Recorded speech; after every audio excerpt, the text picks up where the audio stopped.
Hello, guys. Welcome back to the Talkoffamepod podcast. I'm Kylie, and today we have Michael Stein as a guest on our podcast, who's an interpreter, actor, writer, director, producer, and stand-up comedian who has acted and worked with multiple Academy Award-winning actors, filmmakers, producers, and Fortune 500 leaders.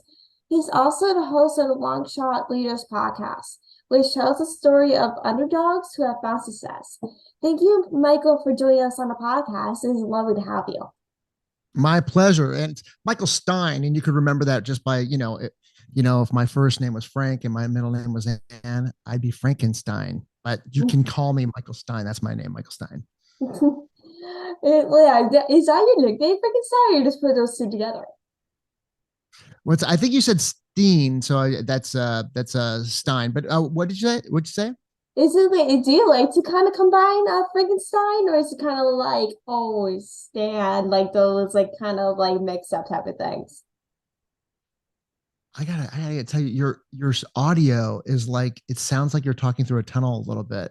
Oh, really? Oh, Yeah. I'll try to change my microphone real quick and see if it works. Are you using the computer mic? Well, do you hear me better now?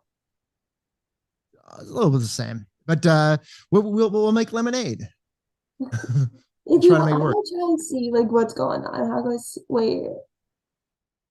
I know what's the problem here. Is this? I think It's a little better. Yeah.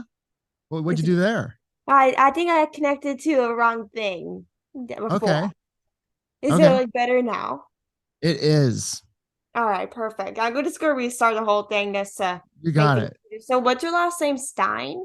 Yeah, Or you got it. That's Stein.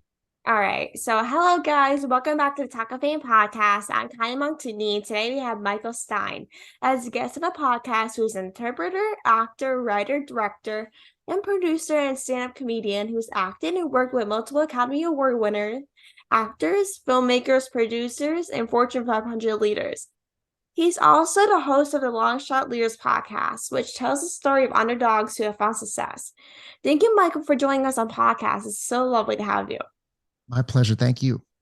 Absolutely. So, like, what is like your long shot story? Like, as the name of like your podcast. So, like, what is like your long shot I story? give you like a 3 minute version of what it is. So basically, I'm a long shot. I feel like I come from a long line of long shots. My grandmother escaped the Russian concentration camps on her way to America. My dad was a New York homeless street kid, homeless, and he became a multimillionaire only to be homeless again due to a reckless lifestyle. my So I had to sleep in the same room with my grandmother until I was 9 years old, and because we were a poor family, lived in a rich neighborhood, but I was had a lot of problems, I wasn't supposed to be born. I had ADHD, health issues. I was an unplanned child. I just, had a had a lot of issues. Mhm. And I only had the only success I had was making people laugh. And then when I saw the movie Rocky, like most American kids, I said, "Hey, here's a guy like me. He's not successful. He keeps on trying, gets back up. He's not very good in school. He's not smart, but the difference between this guy and myself is he's physically fit. So I decided from that day on, I'm going to be physically fit. So I worked out every day. And by the time I was 16, I became a physical fitness trainer when I was in high school. And I said, oh, time plus effort equals success. So Mhm. then I told my high school tutor, I said, I want to be an entrepreneur, an actor, and a stand up comedian. She says, you might want to work with your hands, be a gardener or something, because not everybody's meant to do what they want to do. And I said, screw you. My dad never finished the eighth grade. He made millions. Granted, he's living in a van now, but he did well. So then I said, I'm going to do the same thing, but I'm not going to live in a van. So day after high school, started my own business, failed miserably, long shot leader, up and down, right? So then Mhm. I waited 6 months, took some classes at a city college, and I did stand up. I did really well, brought a lot of people there. And I said, hey, if I could bring all these people to a dance club, which was really big in the late 80s, I can make Mhm. a lot of money. So I started promoting dance clubs, became the number one nightclub promoter in my age bracket in Los Angeles. And from there, I was able to meet a lot of people. Got my first acting role playing Dirt Diggler in the Dirt Diggler story, which became the movie Boogie Nights, which I appear in as well. Made my own movies after that. And I got close to a movie deal in Hollywood by making one of my award-winning short films, but Ooh. it didn't get close to a deal. Like it got close, but like it didn't happen. So they wanted to do one of my screenplays, make it into a movie. Just didn't turn out a deal. I said, screw you guys. I'm going to make my own movie. But I was broke and in debt because I left my nightclub business to work in film production. So I said, I'm going to be an entrepreneur again. Started my own business, tarpsplus.com, selling tarps on the internet. And within 6 months, I made over $500,000. So I was able to make it my movie, which starred Academy Award winner Faye Dunaway, Andy Dick, Coolio, many other actors you've seen in movies. And it did well, but I didn't really, wasn't a blockbuster. It didn't make a lot of money, but it did decently. And I said, I'm going to take care of this business that I started. And it, since, it's made well over $100 million, and it continues to grow. But that's my long shot story of up and down. So I said, if I ever was going to do a podcast, it'd be about people that have overcome large obstacles to find success. And that's why I'm talking to you here today. That's really awesome. Like, how did your business selling tarps like kind of build that money in such a short time? Like, was it all this business, or was it all this kind of promotions and ads and all these things? It started off slowly, but it picked up really rapidly. I'm a workaholic. I just like to work. I'm naturally hyper. So that was the beautiful thing about the internet. It's like you could just spend more time. I could wake up at like 2 o'clock in the morning if I can't sleep, and I could work on the website. So back then, it was like I got one sale, and I was like, holy crap. Gave me energy to like work even harder and get a second sale and a third sale. And then the first big order I got, I remember I was like working on a Friday. I was getting like maybe a couple orders a day, maybe 3 or 4. And the guy is like 3 months in, 2 months in. And he's like, I need $17,005 worth, $18,000 worth of tarps to be in Jersey. And I was like, holy shit. I said, well, no problem. We can get it to you there. And first I had to find the tarps. Then I had to figure out how am I going to get these tarps across the country, from on a Friday to a Monday. So I got one of my film production friends that was working as a PA, picked up a film production truck, got the tarps, drove across the country without sleeping for 3 days. Because I was going from Los Angeles to New York, and dropped them off. And I was just, I was a hustler. So, basically I was able to get that big order, and that helped me invest more in the business and create and advertise more. And I just kept on doing that and double downing on that. And that's how it just grew pretty fast. That's amazing. Like, I don't know how you did manage to sleep for 3 days. I don't know how. I would have 30 days would be insane. 3 days. 3 days. Like, it's just like, that's crazy. I wouldn't have lasted at all. I'm done. I'm going to sleep. This is honestly horrible. Yeah. No, I was used to that from promoting nightclubs. Sometimes you just don't sleep because you just stay up all the time promoting clubs. Like, that's the best part of it, that if you stay up late so often, you're like, oh, that's another day for me. Yeah, I'm just sitting here in a truck. Plus I had the guy, so I would sleep on the floor of the truck. He drove for like 12-hour shift, and then we went back and forth. So I did get to like rest a little bit. That's not bad though. Like, you just switch, you guys to sleep, and you're like, oh, okay, you're switching. It's just honestly the best, like, easy part on your end. Right. It was an adventure. And then we took a train back, and we snuck into one of those sleeper cars because we only had regular seats, and we almost got thrown off the train for doing Oh, that. really? Yeah, like a bunch of guys, 2 guys wearing a Gold's Gym shirt, and another like conductor. It was like in a movie. He's like, we're gonna kick you off the train. Like, well, we're sorry. What can we do about this? Like, how much money you got in your pocket?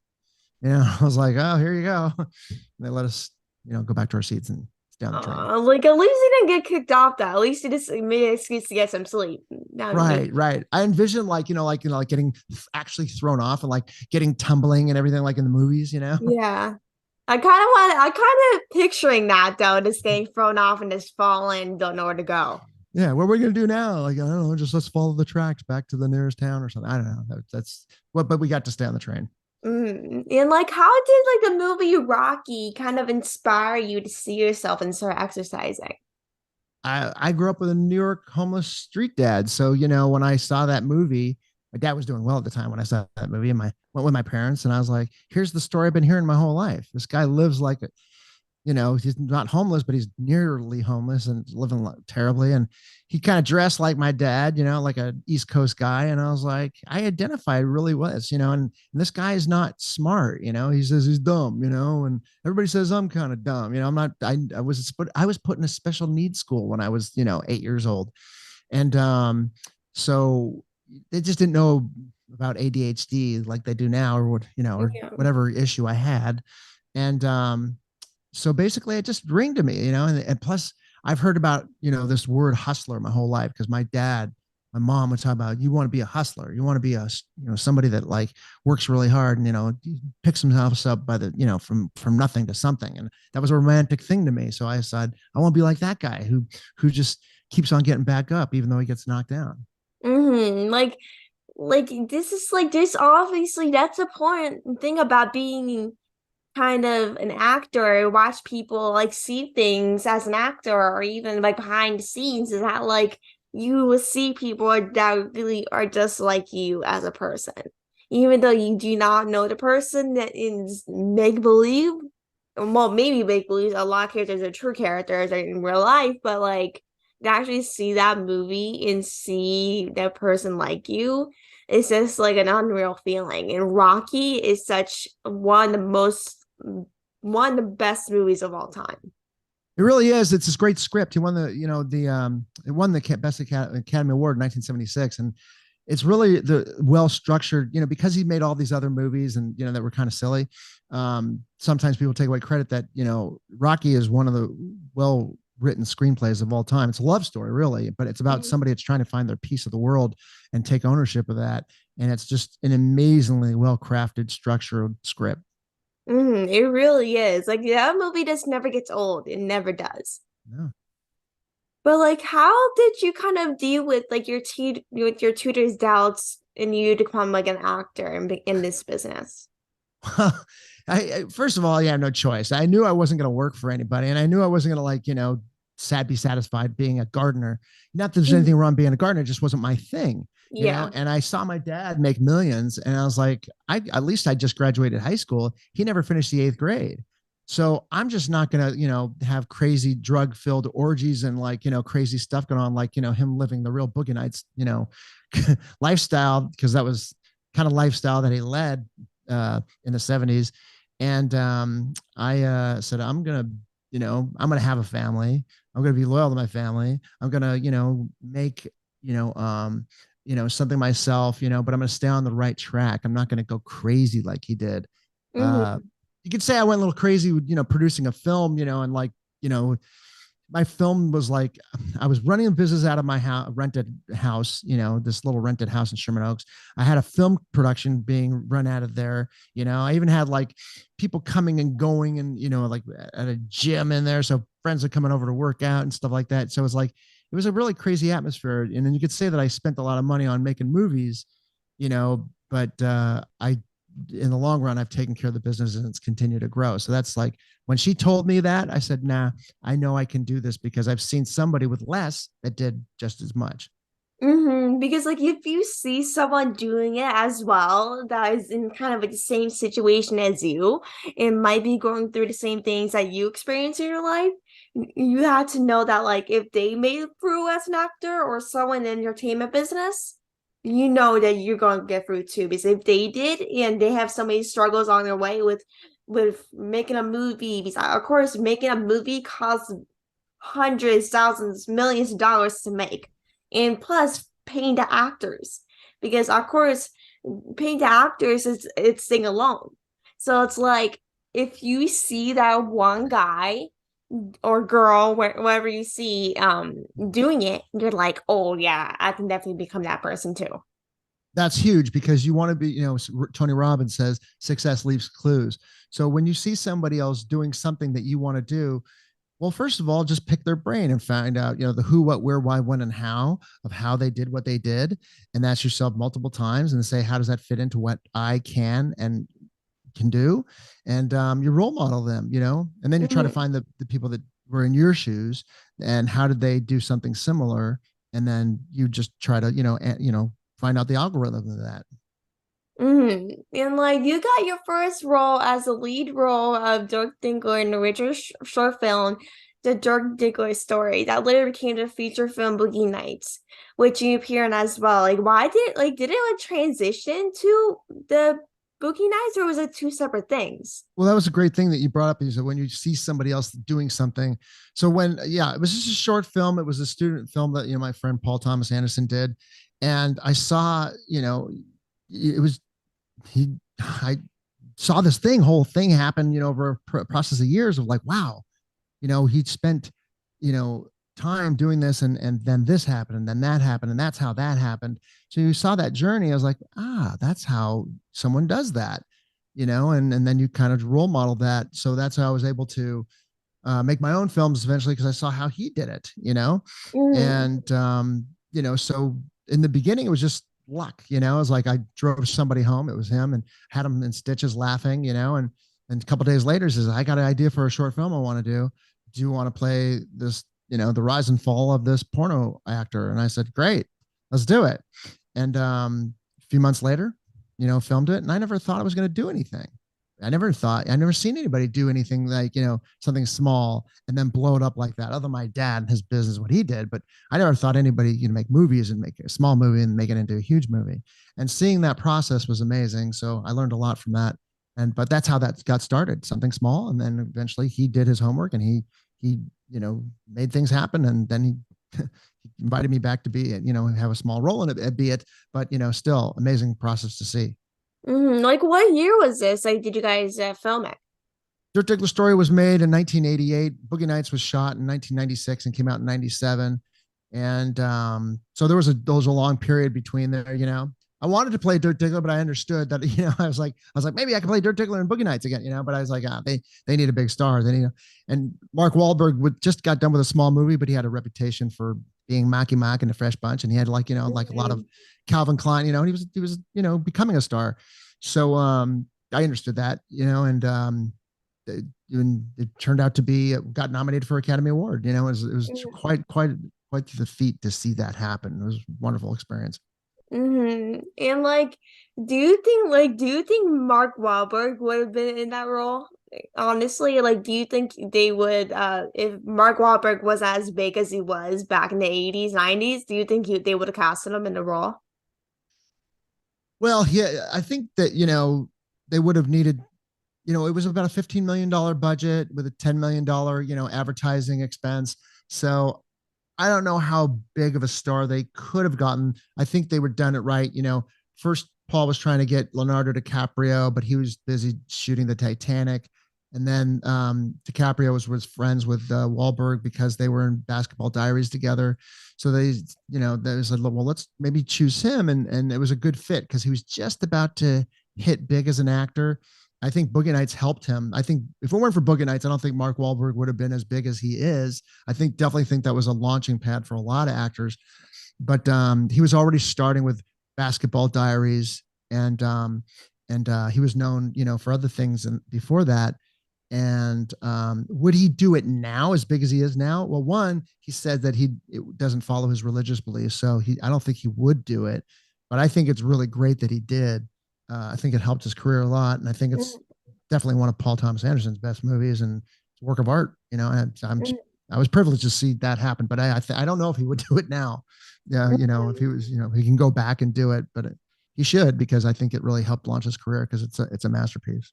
Because like if it wasn't for that certain role Mark Wahlberg did, or he wouldn't be as big as he was today because he was New Kids on the Block before he became famous, like With officially Marky famous. Mark and the Fresh Bunch, New Kids on the Block was his brother. Yeah, Yeah, because him and Donnie are brothers, right? right. But like growing up, you were diagnosed with a learning disability, dyslexia, and had a bad stutter. Like, how did these diagnoses like kind of impact your life? Oh, it makes you feel like shit. It makes you feel like you can't do anything. It's like, what's wrong with me? And there was no diagnosis for me, actually. It was just like, well, you're not doing well in school. Maybe you have a learning disability of some sort, but we don't know what's wrong with you. And then this weird stutter I had, basically, I didn't know, how to really, it would only happen when I tried that beautiful lady that you said looked like Marilyn Monroe behind me in the pregame. As my mom, she had a personality like Don Rickles, and she talked so fast, and everybody in my family, a big family, talked so fast. So I was the youngest, and I tried to keep up. So I would stumble over my words. So my first acting teacher when I was 15 said, take a cork, put it in your mouth, and try to do your monologues and all your stuff with this cork in your mouth. And that helped me a lot because I would get tongue tied. It was a weird stutter. It wasn't like a conventional stutter. And I did that for, like a year. I would just practice with a cork in my mouth. And eventually, I hit critical mass with learning. The more you learn, the more you learn. Mm-hmm. The more you try to learn, the easier it is to learn. So the combination of that plus the cork and really honing it, working on it, being proactive with it, I, you know, and I don't have a stutter. And basically, a lot of this stuff, I do believe your brain is a muscle and you could work on, I'm still discursive, even talking to you now, a bunch of ideas are flying through in my head, discursively, jumping around from place to place, but you can work on it like a muscle. So that's why I overcame those things. Mm-hmm. Like, how did you kind of manage to kind of get through that process? Because obviously, like when you deal with that kind of diagnosis, it can be very hard to kind of get through that and stuff. I know everyone processes it differently. I know with me, like I dealt with anxiety and got diagnosed with anxiety disorder a couple of years ago, and it was so hard for me. And I know with every person dealing with diagnosis, it can be hard in different ways for people. Yeah, I wasn't diagnosed technically until I was an adult, so I didn't know what was happening. I just knew I thought it was special, and being from LA, I actually think it was an advantage because I live in Georgetown, Texas now. But in LA, if you're different, you're eccentric, you're special, So I Yeah. was like, hey, I'm special, I'm an eccentric person, so I would, I would do a bunch of things like really fast clip. I'm like, look how many things I could do. That's good, right? Which Mm-hmm. is counterproductive sometimes. But I would take pride in these things, and you fall over on your face quite a bit. So I was just white knuckling it for a long time, not knowing, like I guess that's what I do, and that's who I am, and I own that, But then when I had somebody said, you need to look into this because you definitely have that, and it was affecting my business in a sense when I went to a higher level because the more bigger your business gets, certain things show its ugly head that you need to fix. So this person that was in the know said, study. So I started studying and I was able to pinpoint what the typical traits were. At the same time, your question was, how do you deal with the diagnosis? Well, as an adult, because I went through so many years of personal development, I understood that you want to take these things with a grain of salt. You want to be able to not totally believe everything so what I did was I said, okay, because first I got pissed when somebody told me I had ADHD. I was like, screw you. You don't know that. So I said, okay, I looked into it. It's like, all right, I'm checking a lot of boxes here on this ADHD thing. Okay, great. So I also heard there's some superpowers to it. I'm like, great. If I'm going to believe something, I could believe the good things as well as the bad. Okay, great. So I'm going to take all these good things that I have and say, well, because I have hyper focus, because I have this, and they say that's what I have, I could do things that other people can't, like that guy Einstein behind me. They said he had ADHD. I'm like, great. That enables me to do X, Y, and Z. Now the inabilities, the negative parts of it, I said, I'm just going to pinpoint those things and work on them like a muscle, like I did when I saw the day I saw Rocky to the time now it's just a muscle. You can grow it, right? And I Mm-hmm. work on it that way. So those are the way to attack it. I believe the power, the enabling things, and I don't believe the disabling things. I just work on the disabling things, but I believe more on the enabling things, and that's how I handle those things. Mm-hmm. Because like if you were diagnosed or some with a diagnosis like ADHD, it can be very hard to actually kind of tackle that ADHD diagnosis. And like I know with people with ADHD, like it can be very difficult, but then like when people are actually diagnosed with it, it can be very surreal thinking like, how do I have ADHD if I have all these other things I'm dealing with at the exact same time? Right. Yeah. And my daughter, quote, and I tried to say it with a grain of salt, like was diagnosed with ADHD, my youngest. And I was like, okay, she says, yeah, dad, because of my brain, I'm like, look, don't give yourself an excuse. Say, look, there's a probability you might, choose to do one thing as opposed to another because you have a variation of how your brain operates, but that doesn't mean anything. First of all, it's a muscle. You could work on it. I don't care what anybody else says. And secondly, there's superpowers to it. So, believe, the triad of emotions is a personal development thing, which is your physiology, your body, the way it moves, your focus, and your words.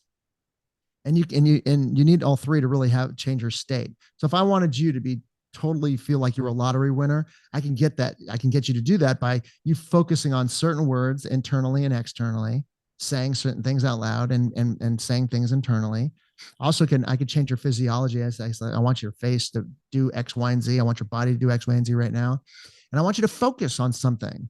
So if you have a bad diagnosis and you're like every time you think about that, you slump your shoulders, you're crestfallen, you're low, shallow breathing. Okay. That's physiology of, that's not enabling. And then if you also concentrate on, negative words, debilitating words, as opposed to enabling words, that's going to create an emotion. And likewise with focus. So you got to mind that. And I tell her to mind that with the way that she handles her diagnosis and to really, change that. And then also this is important each time because people are pattern driven people. So it's important to set a pattern, say, look, I've been doing this for a year now. I'm believing X, Y, and Z whenever somebody says something or something comes up. And then it just becomes Pavlov conditioning to where you're conditioned to where you're, operating from a higher place, no matter what anybody says that you have, or, and you don't want to blame, you don't want to give yourself an excuse to not operate optimally because you say you have some condition. And like you are the host of the Long Shot Leaders that tells the stories and secrets of leaders, innovators, interpreters, and various high achievers. You explore their struggles, shortcomings, challenges, and setbacks that ultimately lead to growth and betterment. Like, what are some like kind of secrets to kind of grow your betterment or grow as a person? Yeah. So this is doing on Long Shot Leaders has been like a godsend. It's so awesome because I try to do every single interview and I just try to interview somebody and say, what's your algorithm? You started from a low point, you went to a high point. What's the algorithm that got you to have the success? And there are key points that keep on coming up. And one is the mindset. It's Pavlov conditioning like we talked about. But, somebody that, sets, when they hit leverage, they hit a point of, of so much, a threshold point to where they can't stand it anymore and they need to take action. And they've taken action and it's succeeded and they believe in that action. So then once you have one accomplishment, you believe in a second one. And once you do a second accomplishment, you believe you can have a third, and it stacks on each other. So I've seen a lot of these people that have created patterns and that have created a positive. So creating, positivity, and there's a lot of failure that goes along with that. So they're used to failing. Every great successful person has really failed. They really have. So but then they learned how to fail. They learned that when they fail, they ask themselves the right question, they're able to bounce back. So, and they also say like, well, what can I learn from this? What was funny about this? What is good about this situation? A lot of times when people fail, they're like, oh my God, this is so bad, I don't ever want to do this again. I'm just going to do something else. I'm not going to do anything like this again because it didn't work. That's like the worst thing. And all these successful people don't ask questions like that. They ask themselves empowering questions that are going to lead them in the right direction. So that was a big thing. My thing is that I try to, ask myself the who, what, where, why, when, and how, and ask myself like the Toyota 5 whys. Toyota is a company that, asks themselves, why is this? Why is that? Why is that? It's called the Toyota 5 whys. That's why they're so successful. I try to ask that with the who, what, where, why, when, and how, and ask my 5 times. And that gives me scope of the situation. So when you come times to make decision making, a lot of these high achievers make decisions from a very calculated point. So, and they take care of their body, they take care of their mind, they actually make good decisions. And those are really some of the main bullet points. As trite as that sounds, he's like, well, I kind of knew that. The last thing I'll say is this: they know that. And a lot of people have heard this information before.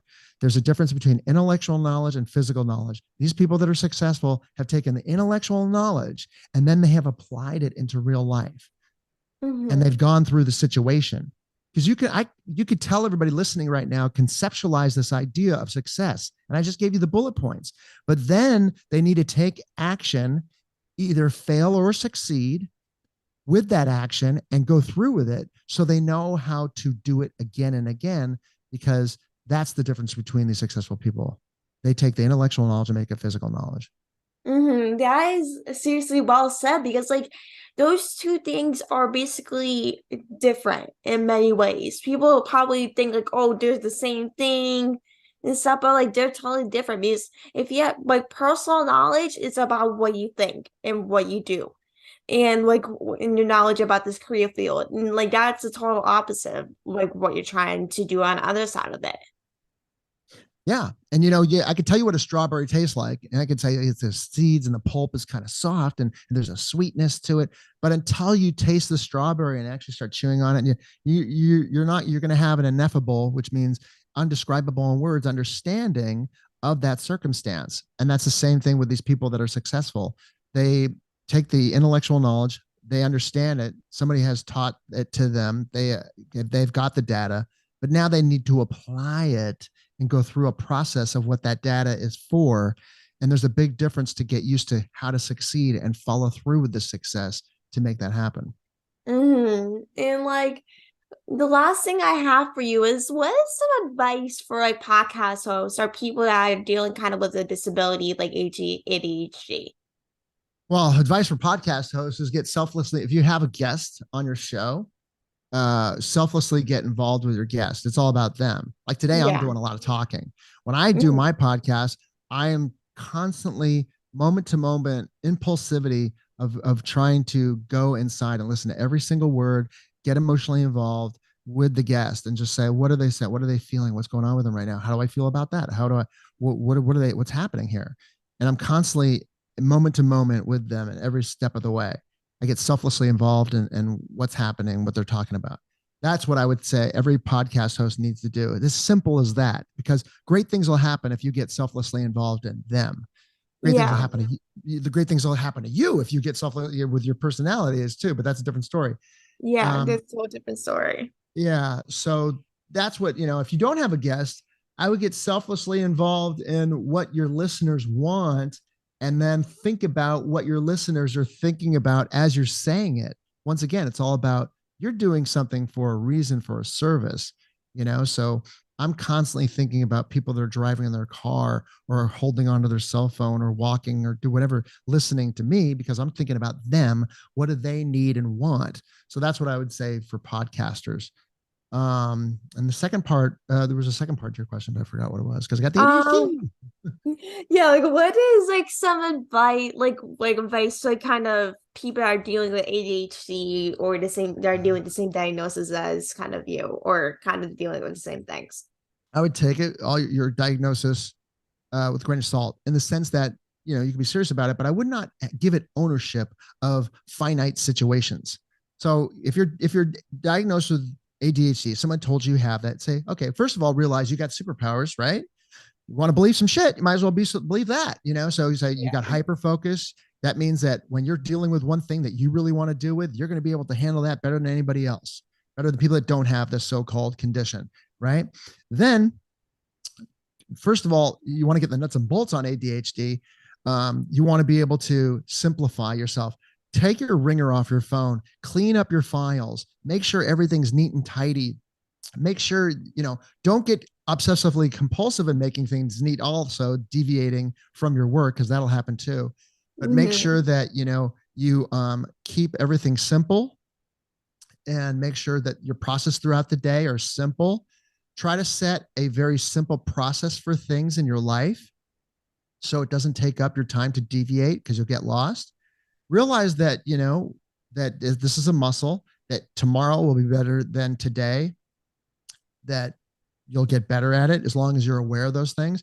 And realize that, you can be just as much as in tune, whatever weakness they say ADHD has, you can be just as much in tune as somebody that eventually, I believe, this problem goes away. It depends on how much time you spend onto it. These so-called issues are not issues anymore, because depending on how much work you put into it and understanding it and applying it through physical changes throughout the day when when it's 2:44 in the afternoon and you decide that you're going to like deviate from something and you stop yourself, you physically jump out of your body and change the pattern. So if you do what is called a pattern interrupt, you can move forward and you'll get out of that state and you'll get better at getting rid of those issues that they have, say, so-called ADHD. Because like with people with ADHD, they always like to be obsessively kind of cleaning up things. I know with some people they like to kind of clean up things like files or clean their house or keep their kind of space clean. That's how I am. I love to keep my space clean. If I Yes. don't, it kills me. But Yeah. like with those type of things, like if you don't do it, it'll kill you for the rest of your day. Because like if you don't do those things that are bothering you, then like it will continue to kill you. That's a part of ADHD. So like if you don't do what your ADHD isn't killing you, it's going to only keep getting worse from before. So if you just keep working on that project and work on the ADHD, whether that's like meditation or doing that project that your ADHD is killing you for, going on a walk or whatever like you like to do, because if you do those type of things that your ADHD is kind of bothering you, I know with some ADHD people they like to take medication. Medication's a good way to help you as well, but like to do those type of things, it will help your ADHD get better or worse. I don't know how like some medication stuff are because every ADHD with ADHD with every person is different. So I can't speak for everyone, but everyone has a different experience and everyone kind of has their own personal way of kind of dealing with it. Absolutely. Yeah. And I was that person too. I would get, like selflessly involved in like just cleaning up the room. And it's like, wait, I'm supposed to be doing X, Y, Z. Now I'm off on this tangent. Really, sometimes you just need to sit yourself down and force yourself to do it and say, look, and do it in small chunks. You say, okay, fine. I recognize that this is, I'm opt to do this sometimes, that I'm going to force myself just to do 20 minutes. Okay. I'm just going to do this project for 20 minutes in little chunks or maybe 10 minutes. And then you put on a timer or whatever and just do it. Sometimes you'll end up doing it longer, but you just, and also if you set patterns for yourself, once again, because this really works well with me, and I know it probably works for a lot of other ADHD people, I'll say, look, at this part of the day, I usually work out. At that part of the day, I need to do some writing. So I'm going to make myself do that right after I do that every day. This is my routine. Routines are really good for people that so-called ADHD. So set your routine and make sure if you find that an hour is too much time for you to do the writing, then only do 10 minutes. So the routine becomes real and you set it in motion. So once you build a nice simple routine for yourself, you're not out cleaning because, hey, you just worked out. Then you walked over to that area and now you're sitting down there and you're creating that routine that's sustainable and you're making it happen. You just make it a habit. So you got to find your routine and make it a habit, which prevents you from going off and cleaning the house because you're like, it was so simple for you just to sit 10 minutes and maybe take that little chunk. Right. And like, thank you so much for coming on the podcast. It means so much. You're such an amazing person. And it was such a pleasure to speak with you. And thank you so much for everyone listening. Thank you again for coming on. That's very nice. Thank you very much. Of course. Have a good rest of your day.